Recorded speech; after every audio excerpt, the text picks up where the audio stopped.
Hello students, standard 10 के science में chapter number 1 chemical reactions and equations, इसका revision हमारा कंटिन्यू था। ठीक है, हमने लास्ट में रिवीजन में देखा था balancing the chemical equation. Chemical equation को बैलेंस कैसे करते हैं वो लास्ट में हमने देख लिया था। ठीक है, आज हम देखेंगे टाइप्स ऑफ केमिकल रिएक्शन। ठीक है, केमिकल रिएक्शन कितने टाइप की होती है? 4 टाइप की। पहले तो कॉम्बिनेशन रिएक्शन, फिर डिकम्पोजिशन रिएक्शन, फिर डिस्प्लेसमेंट रिएक्शन, फिर एक होता है डबल डिस्प्लेसमेंट रिएक्शन। क्या होता है? डबल डिस्प्लेसमेंट रिएक्शन, बट वो हमारे सिलेबस में नहीं है और ये है अलग टॉपिक, ऑक्सीडेशन एंड रिडक्शन। ये अलग टॉपिक है, ये टाइप्स ऑफ केमिकल रिएक्शन में नहीं आएगा। ठीक है, केमिकल रिएक्शन की टाइप्स 4 होती है: combination reaction, decomposition reaction, displacement reaction and fourth is double displacement. पर डबल डिस्प्लेसमेंट अब हमारे सिलेबस में से निकल गया। ठीक है, पहला हम देखते हैं कॉम्बिनेशन रिएक्शन। कॉम्बिनेशन रिएक्शन मतलब कि the type of reaction in which 2 or more than 2 reactants combine to form a single product. The type of chemical reaction in which 2 or more than 2 reactants combine to form a single product. उस type की reaction को हम क्या बोलेंगे? Combination reaction बोलेंगे, जिसमें 2 या तो 2 से ज्यादा रिएक्टेंट एक दूसरे के साथ कंबाइन होके कोई एक सिंगल प्रोडक्ट फॉर्म करते हैं। ठीक है, कॉम्बिनेशन रिएक्शन का हमने एग्जांपल लिया था कि अगर हम कैल्शियम ऑक्साइड को वाटर में डाल दें तो हमें मिलेगा कैल्शियम हाइड्रोक्साइड का aqueous solution. Calcium oxide solid form में प्लस H2O लिक्विड फॉर्म में, यहाँ से हमें मिलेगा CaOH ट्वाइस। किसमें मिलेगा? एक्वियस सॉल्यूशन में मिलेगा। कैसे मिलेगा? एक्वियस सॉल्यूशन उसका वाटर में डिसॉल्व हुआ होगा। ठीक है, प्लस यहाँ से क्या होता है? हीट लिबरेट होती है। सिर्फ हीट लिखना है आपको। यहाँ पे हमने जब पढ़ा था पहली बार तब हमने देखा था कि यहाँ पे हीट लिबरेट होती है अगर हीट रिलीज है, दैट मीन्स कि वो एक्सोथर्मिक है। बट अब वो एक्सोथर्मिक और एंडोथर्मिक हमारे सिलेबस में नहीं है, तो उसकी एक्सप्लेनेशन की भी हमें लिखने की जरूरत नहीं है। ठीक है, सिर्फ लिख दो कि हीट लिबरेट होती है, दैट्स इनफ। क्लियर? ठीक है, तो कॉम्बिनेशन रिएक्शन, यहाँ पे देखो 2 हमने रिएक्टेंट्स लिए तो हमें क्या मिला? सिंगल प्रोडक्ट मिला। ठीक है, 2 रिएक्टेंट अलग अलग लिए, कैल्शियम ऑक्साइड एंड वाटर। क्या मिला? Calcium hydroxide as a product. अब ये इक्वेशन बैलेंस्ड है या नहीं वो हम देख लेते हैं। यहाँ पे Ca मतलब कैल्शियम कितना है? 1। यहाँ पे भी Ca कितना मिल गया? 1 मिल गया। अब यहाँ पे ऑक्सीजन 1 और यहाँ पे 1, तो 1 + 1 2। तो यहाँ पे भी O ब्रैकेट में बाहर है 2, OH के ब्रैकेट में बाहर है 2, मतलब कि ये 2 है वो O and H दोनों को अप्लाई होगा। तो O कितना हुआ? 2। अब H यहाँ पे 2 है तो ब्रैकेट के बाहर 2 है, मतलब कि H भी कितना हुआ? 2। मतलब कि रिएक्शन दोनों साइड क्या है? सारे एलिमेंट्स सेम है, मतलब कि ऑलरेडी बैलेंस फॉर्म में है। ठीक है, ये हमने एग्जाम्पल ले लिया कॉम्बिनेशन रिएक्शन का। ऐसी बहुत सारी रिएक्शन हम ले सकते हैं। कार्बन एंड ऑक्सीजन, उसमें से क्या मिलेगा? Carbon dioxide. ठीक है, तो ऐसी बहुत सारी इक्वेशन हम ले सकते हैं। फिर सेकेंड टाइप है हमारा decomposition reaction. Decomposition reaction, decomposition reaction में क्या होगा? एक ही रिएक्टेंट में से 2 या 2 से ज्यादा प्रोडक्ट मिले। जैसे यहाँ पे 2 या 2 से ज्यादा रिएक्टेंट मिलके एक ही प्रोडक्ट बना देते, वैसे डिकम्पोजिशन में हमें एक ही रिएक्टेंट में से 2 या 2 से ज्यादा क्या मिलेगी? प्रोडक्ट मिलेगी। ठीक है, तो डिकम्पोजिशन हम किसे बोलेंगे? The reactant in which a single reactant produces 2 or more than 2 products. ठीक है, the reaction in which a single reactant produces 2 or more than 2 product. एक ही रिएक्टेंट में से हमें 2 या 2 से ज्यादा प्रोडक्ट मिले तो उसे हम क्या बोलेंगे? Decomposition reaction. डिकम्पोजिशन रिएक्शन में हमें हीट अप्लाई करनी पड़ेगी। ठीक है, या तो उसे हीट करके गर्म करना पड़ेगा, या तो फिर उसे इलेक्ट्रिसिटी के फॉर्म में एनर्जी देनी पड़ेगी, या तो सनलाइट के फॉर्म में एनर्जी देनी पड़ेगी। 3 टाइप से हम उसे एनर्जी अप्लाई कर सकते हैं। या तो हीट दे सकते हैं, या तो इलेक्ट्रिसिटी से एनर्जी अप्लाई कर सकते हैं, या तो सनलाइट से एनर्जी अप्लाई कर सकते हैं। ठीक है, डिकम्पोजिशन में 3 टाइप का होगा। एक तो हीट करना, दूसरा इलेक्ट्रिसिटी और तीसरा सनलाइट। ठीक है, तीनों टाइप हम कर सकते हैं। ठीक है, तो मतलब मैं कोई एक एग्जांपल लेके आपको बता देती हूँ। डिकम्पोजिशन में क्या होता है, FeSO4 या तो CaCO3 का हम एग्जांपल ले लें। Decomposition of CaCO3 solid form में होता है, उसे हम क्या करेंगे, उसे हीट करेंगे। क्या मिलता है, CaO सॉलिड फॉर्म में मिलेगा प्लस CO2 गैसियस फॉर्म में हवा में निकल जाएगा। ठीक है, CaCO3 सॉलिड फॉर्म में। ठीक है, इसे बोलते हैं लाइमस्टोन। CaCO3 क्या है, लाइमस्टोन। लाइमस्टोन ये उसका क्या है, कॉमन नेम है। इसका केमिकल नेम है कैल्शियम कार्बोनेट। ठीक है, उसे हम हीट करें तो कैल्शियम ऑक्साइड, जिसे बोलते हैं क्विकलैंड, कैल्शियम ऑक्साइड, उसका दूसरा नाम क्या है, कॉमन नेम क्विकलैंड। देखो 1 मार्क में पूछ सकते हैं। हाँ, ठीक है, 1 मार्क में पूछ सकते हैं कि लाइमस्टोन का केमिकल फॉर्मूला लिखो, तो हमें तो पता होगा कैल्शियम कार्बोनेट, लाइमस्टोन तो हमें पता भी नहीं होगा, तो ये याद रखना है। ठीक है, इसका कॉमन नेम CaCO3, उसका कॉमन नेम है लाइमस्टोन और केमिकल नेम है कैल्शियम कार्बोनेट। और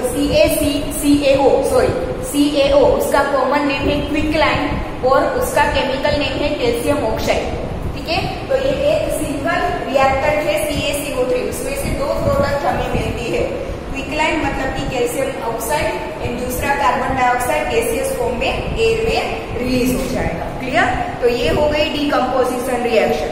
डिकम्पोजिशन 3 टाइप से हम कर सकते हैं, या तो हीट अप्लाई करके, या तो इलेक्ट्रिसिटी प्रोवाइड करके, या तो सनलाइट से। क्लियर, ठीक है। अब थर्ड है डिस्प्लेसमेंट रिएक्शन। डिस्प्लेसमेंट रिएक्शन मतलब कि the reaction in which an element is displaced by the element of the other reactant. ठीक है, element of one reactant is displaced by the element of the other reactant. 2 reactant हो गए यहाँ पे। Displacement reaction में reactants कितने होंगे, 2 reactants. ठीक है, हमें प्रोडक्ट भी 2 मिलेंगे। 2 या 2 से ज्यादा रिएक्टेंट हो गए तो प्रोडक्ट भी हमें 2 या 2 से ज्यादा ही मिलेगी। ठीक है, इन दोनों के जैसा नहीं होगा कि या तो सिंगल प्रोडक्ट या तो सिंगल रिएक्टेंट, ऐसा नहीं होगा। 2 या 2 से ज्यादा रिएक्टेंट हो गए तो सामने प्रोडक्ट भी 2 या 2 से ज्यादा मिलेगा। ठीक है, तो एक रिएक्टेंट का जो एलिमेंट है वो दूसरे रिएक्टेंट के एलिमेंट से डिस्प्लेस होता है। दोनों अपनी क्या करते हैं, प्लेस चेंज करते हैं। ठीक है, तो the reaction in which the element of one reactant is displaced by the element of other reaction is known as displacement reaction. ठीक है, तो इस टाइप की रिएक्शन जिसमें एक रिएक्टेंट का एलिमेंट है वो दूसरे रिएक्टेंट के एलिमेंट से क्या होता है, डिस्प्लेस होता है, उसे क्या बोलेंगे, डिस्प्लेसमेंट रिएक्शन। ठीक है, देखो जैसे कि for example iron and copper sulphate. Copper sulphate के सोल्यूशन में आयरन नेल्स हम डालें तो कॉपर सल्फेट का सोल्यूशन होता है लाइट ब्लू कलर का। ठीक है, उसमें हम थोड़ी देर के लिए आयरन की नेल्स डाल के रखें तो थोड़ी देर के बाद सोल्यूशन रेड हो जाएगा। क्यों, क्योंकि वो कॉपर सल्फेट में से किस में कन्वर्ट हो जाएगा, फेरस सल्फेट में कन्वर्ट हो जाएगा, इसलिए उसका कलर चेंज हो जाएगा। जैसे कि देखो Fe हमने लिया सॉलिड फॉर्म प्लस CuSO4 का हम लेते हैं सॉल्यूशन तो एक्वियस फॉर्म।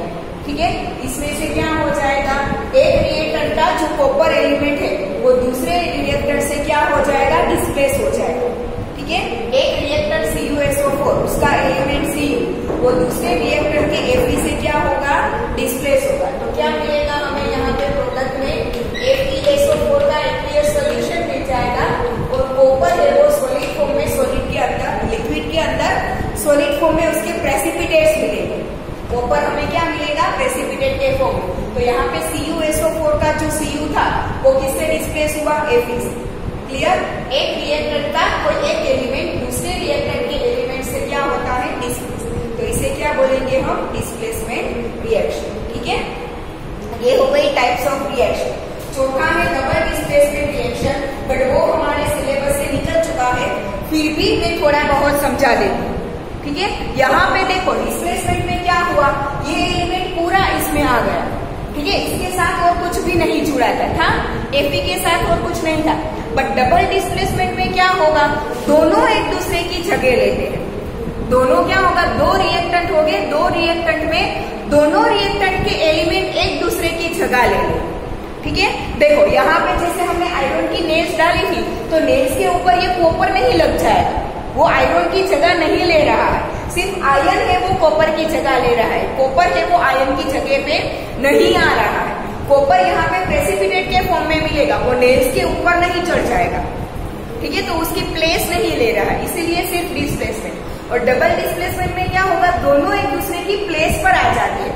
जैसे कि देखो यहाँ पे मैं आपको एक एग्जाम्पल दे रही हूँ सोडियम सल्फेट और बेरियम क्लोराइड का। Sodium sulphate Na2SO4 plus barium chloride BaCl2, दोनों का एक्वियस सोल्यूशन हम ले रहे हैं।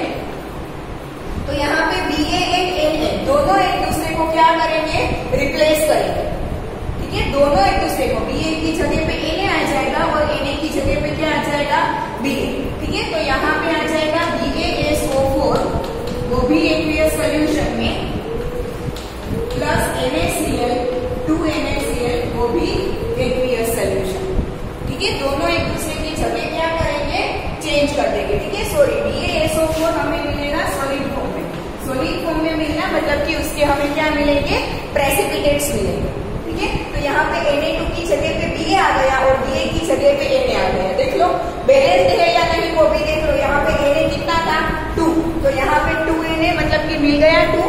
अब SO4 पूरा एक बार, तो ये रहा SO4 पूरा एक बार, फिर Ba एक बार, तो Ba1, फिर Cl2, 2 टाइम्स है ना, तो यहाँ पे 2 हो गया Cl, क्लियर, ये बैलेंस भी हो गया, इसे बोलते हैं डबल डिस्प्लेसमेंट, क्लियर। नाउ अब हम देखेंगे oxidation and reduction. Oxidation and reduction क्या होता है, ऑक्सीडेशन रिएक्शन मतलब कि the reaction in which oxygen is added. Oxygen अगर रिएक्शन में ऐड होता है तो उसे क्या बोलेंगे हम, ऑक्सीडेशन रिएक्शन। कोई भी रिएक्शन में अगर ऑक्सीजन ऐड हो रहा है तो that means it is oxidation reaction, और अगर ऑक्सीजन रिमूव हो रहा है तो वो रिडक्शन, ठीक है। ऑक्सीडेशन का मतलब क्या होता है, ऑक्सीजन एडेड, और रिडक्शन का मतलब क्या होता है, ऑक्सीजन रिमूव। अगर कोई रिएक्शन में ऑक्सीजन ऐड होता है then it is oxidation reaction, और अगर कोई रिएक्शन में से ऑक्सीजन रिमूव हो रहा है then it is reduction reaction, ठीक है। और ये ऑक्सीजन की जगह पे हम हाइड्रोजन के फॉर्म में भी बोल सकते हैं, किसके फॉर्म में, हाइड्रोजन के फॉर्म में। अगर हाइड्रोजन रिमूव होता है कोई रिएक्शन में, अगर हाइड्रोजन रिमूव देन ऑक्सीडेशन, और अगर हाइड्रोजन ऐड हुआ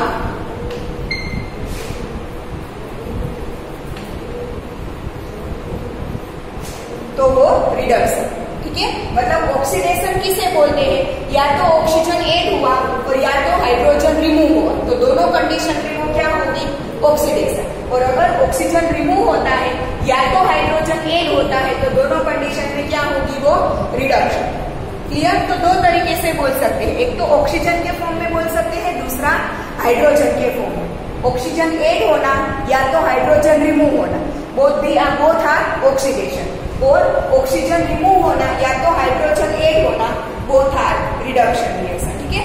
एग्जांपल हम पहले ऑक्सीडेशन का देखते हैं। तो Cu में सॉलिड फॉर्म, उसकी O2 के साथ रिएक्शन करवाओ तो CuO सॉलिड फॉर्म में मिलता है। कॉपर को ऑक्सीजन के साथ गर्म करो तो कॉपर ऑक्साइड मिलता है, ठीक है। ये क्या है, ऑक्सीडेशन। क्यों, क्योंकि देखो कॉपर के साथ ऑक्सीजन इसमें पहले प्रोडक्ट रिएक्टेंट में अलग था, प्रोडक्ट में उसमें ऐड हो गया, ऑक्सीजन ऐड हुआ तो ये क्या हुई, ऑक्सीडेशन रिएक्शन, क्या हुई, ऑक्सीडेशन रिएक्शन हो गई, ठीक है। अब रिडक्शन रिएक्शन का मैं एग्जांपल आपको दूं, ठीक है। तो रिडक्शन रिएक्शन का एग्जांपल मैं आपको दूं तो CuO सॉलिड फॉर्म में प्लस उसकी हाइड्रोजन गैस के साथ में क्या करवाओ, प्रोसेस करवाओ, ठीक है। CuO calcium sorry copper oxide, ठीक है। तो उसकी मैं हाइड्रोजन के साथ रिएक्शन करवाऊं ना तो क्या मिलेगा मुझे, कॉपर अलग मिल जाएगा तो H2O के फॉर्म में वाटर वेपर के फॉर्म में निकल जाएगा। क्या हो जाएगा, कॉपर ऑक्साइड में से ऑक्सीजन रिमूव हो जाएगा और वो हाइड्रोजन के साथ चला जाएगा, ठीक है। तो कॉपर ऑक्साइड में से कॉपर, देखो कॉपर ऑक्साइड में से ऑक्सीजन रिमूव हो गया, ऑक्सीजन क्या हो गया, remove, then it is reduction. ठीक है, और दूसरा हम बोल सकते हैं कि हाइड्रोजन ऐड हुआ, ऑक्सीजन के साथ हाइड्रोजन ऐड हो गया, देखो ऑक्सीजन के साथ हाइड्रोजन ऐड हो गया, देन ऑल्सो रिडक्शन। क्लियर? ठीक है, तो ये दो टाइप के। अब एक ही रिएक्शन, कोई एक ही रिएक्शन में ऑक्सीडेशन रिडक्शन दोनों एक साथ हो सकते हैं, कोई एक ही रिएक्शन में। यहाँ तो मैंने आपको ऑक्सीडेशन और रिडक्शन दो अलग अलग रिएक्शन से समझाया, बट यही चीज एक ही रिएक्शन में एक साथ हो सकती है। यही चीज ऑक्सीडेशन एंड रिडक्शन दोनों एक ही रिएक्शन में एक साथ हो सकते हैं। कैसे? देखो, same reaction, yes, copper oxide in hydrogen, copper oxide solid form में प्लस हाइड्रोजन गैसियस फॉर्म में देता है हमें कॉपर सॉलिड फॉर्म में, H2O वेपर के फॉर्म में निकल जाएगा। ठीक है, यहाँ पे Cu में से ऑक्सीजन क्या हुआ, रिमूव हुआ। देखो Cu में ऑक्सीजन था, यहाँ से ऑक्सीजन रिमूव हो गया, दैट मीन्स ये कैसी है, रिडक्शन। ये क्या है, रिडक्शन हुई। ठीक है, फिर यहाँ पे क्या हुआ, H2 के पास पहले ऑक्सीजन नहीं था, यहाँ में H2 में ऑक्सीजन ऐड हुआ। देखो यहाँ पे ऑक्सीजन Cu में से ऑक्सीजन रिमूव हो गया, तो वो रिडक्शन। और H2 के पास ऑक्सीजन नहीं था, बट यहाँ पे ऑक्सीजन ऐड हुआ, तो ये कैसी होगी, ऑक्सीडेशन। आया समझ में? ठीक है, देखो यहाँ पे कॉपर में ऑक्सीजन था, पर यहाँ पे रिमूव हो गया, तो ऑक्सीजन रिमूव हुआ तो रिडक्शन। यहाँ पे H2 के पास ऑक्सीजन नहीं था, बट यहाँ पे ऐड हो गया, तो ऐड हुआ तो ऑक्सीडेशन। तो एक ही रिएक्शन में ऑक्सीडेशन रिडक्शन दोनों होते हैं, तो this type of reaction is known as redox reaction.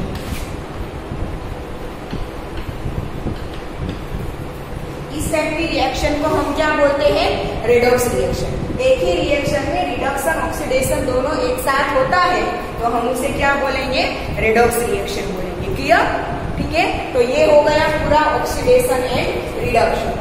ठीक है, अब नेक्स्ट टॉपिक है कि effect of oxidation in everyday life. वो हमारे सिलेबस में से निकल गया, फिर भी थोड़ा बहुत आपको ओवरव्यू दे देती हूँ, क्योंकि पेपर बोर्ड के पेपर निकालने वाला कौन होगा, अगर उसका माथा फिरा हुआ होगा तो वो कुछ भी पूछ लेगा। तो आपके पास सिर्फ ओवरव्यू होगा, तो आप अपने हिसाब से थोड़ा बहुत तो लिख पाओगे ना।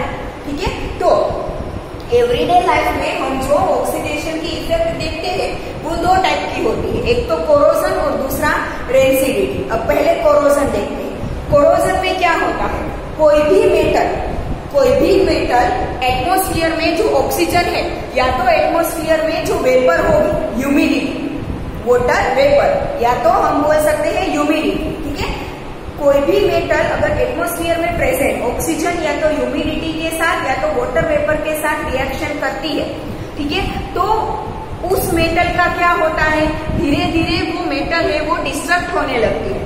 धीरे धीरे वो मेटल क्या होने लगती है, डिस्ट्रक्ट। अगर वो मेटल एटमॉस्फेयर के ऑक्सीजन के साथ रिएक्शन करेगा तो मेटल का ऑक्साइड बनेगा।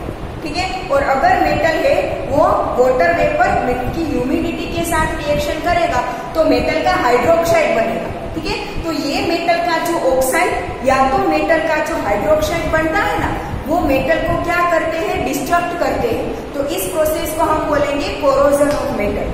क्या बोलेंगे हम, कोरोजन ऑफ मेटल। अब एक बार कोरोजन हो चुका तो वो मेटल को, वो रिएक्शन को फिर से हम चेंज करके मेटल नहीं बना सकते। इसका मतलब ये हुआ कि वो मेटल हमारी वेस्ट गई। ठीक है, तो ये हमारा क्या है, बहुत बड़ा नुकसान है कोरोजन की वजह से। एवरी ईयर, ओनली इंडिया में ही देखो तो every year tons of iron है वो वेस्ट होता है बिकॉज ऑफ कोरोजन। क्लियर? तो इसे हम कोई ना कोई तरीके से शायद थोड़ा बहुत कम कर सके, तो इसे हम स्टॉप तो नहीं कर सकते, बिल्कुल स्टॉप तो नहीं ही कर सकते, पॉसिबल ही नहीं है। क्लियर? बट उसकी रेट है वो थोड़ा कम कर सकते हैं। कोरोजन बहुत जल्दी हो, इसकी जगह अगर हम उसे स्लो कर दे तो उतना टाइम तो हमें ज्यादा मिलेगा ना, वो चीज कोरोजन आयरन की जो भी ऑब्जेक्ट था वो यूज करने के लिए हमें टाइम ज्यादा मिल जाएगा। ठीक है, हम उसे कम कर सकते हैं बट बिल्कुल रिमूव नहीं कर सकते। तो that is corrosion of metal. Now second है rancidity, effect of oxygen. Second है रेंसिडिटी। कोई ऑयल में फ्राई किया हुआ कोई फूड हो, ऑयल में क्या हो, फ्राई किया हुआ कोई फूड हो, वो आप थोड़े दिन के लिए ऐसे ही रहने दो, ठीक है, तो आपको उसका स्मेल और टेस्ट चेंज मिलेगा। फ्राई किया हुआ, सपोज कि अब हम पोटेटो वेफर ले लेते हैं, बहुत कॉमन चीज है, ठीक है, पोटेटो वेफर है, ऑयल में फ्राई की होती है, थोड़े दिनों के लिए उसे ऐसे ही रहने दो, बिना खाए, यूज किए बिना उसे थोड़े दिन रहने दो। थोड़े दिन के बाद आप देखोगे ना तो उसका टेस्ट भी चेंज हो जाएगा और उसकी स्मेल भी चेंज हो जाएगा, राइट। ऑयल है वो जो उसमें फ्राई किया था हमने, तो ऑयल थोड़ा बहुत ऑब्वियसली उसके ऊपर चिपका होगा, वो ऑयल एटमॉस्फेयर की ऑक्सीजन के साथ रिएक्शन करता है। क्या करता है, एटमॉस्फेयर में जो ऑक्सीजन होता है उसके साथ वो रिएक्शन करता है। रिएक्शन होने की वजह से ऑयल का जो केमिकल फॉर्मुलेशन था वो चेंज हो जाता है। ऑक्सीजन के साथ रिएक्शन करने से ऑयल का केमिकल फॉर्मुलेशन जो था वो क्या हो जाता है, चेंज हो जाता है। चेंज हो जाने की वजह से उसकी स्मेल और उसका ऑर्डर क्या, उसका स्मेल और उसका टेस्ट क्या हो जाएगा, चेंज हो जाएगा और वो चीज अब खाने लायक नहीं बचती, ठीक है, तो वो फेंकनी पड़ेगी, तो इसे बोलते हैं रेंसिडिटी, ठीक है। और ये रेंसिडिटी से फूड प्रोडक्ट्स को बचाने के लिए जो पैकेज्ड फूड प्रोडक्ट्स आती है उस पैकेट में नाइट्रोजन भरा जाता है ताकि वो ऑक्सीजन के साथ रिएक्शन करके रेंसिडिटी ना कर सके, ठीक है। इसलिए फूड प्रोडक्ट्स में क्या भरा जाता है, नाइट्रोजन गैस। आपने देखा होगा चिप्स या तो किसी भी चीज में हम फूड पैकेट्स ले तो वो फूड पैकेट से वो फ्लफी होते हैं, उसमें गैस भरी हुई है ना, वो होती है नाइट्रोजन गैस। वो इसीलिए भरती है ताकि अंदर का जो फूड है, फ्राइड फूड है, वो ऑक्सीजन के साथ रिएक्शन ना करे और उसका टेस्ट और स्मेल चेंज ना हो, ठीक है। तो इसे बोलते हैं रेंसिडिटी। प्रिवेंशन ऑफ पॉइजन, वो भी सिलेबस में से निकल गया है तो समझने की जरूरत नहीं। तो यहाँ पे हमारा चैप्टर नंबर 1 का रिवीजन खत्म होता है। नेक्स्ट लेक्चर से हम चैप्टर नंबर 2 का रिवीजन स्टार्ट करेंगे। आज हम यहाँ तक रखते हैं।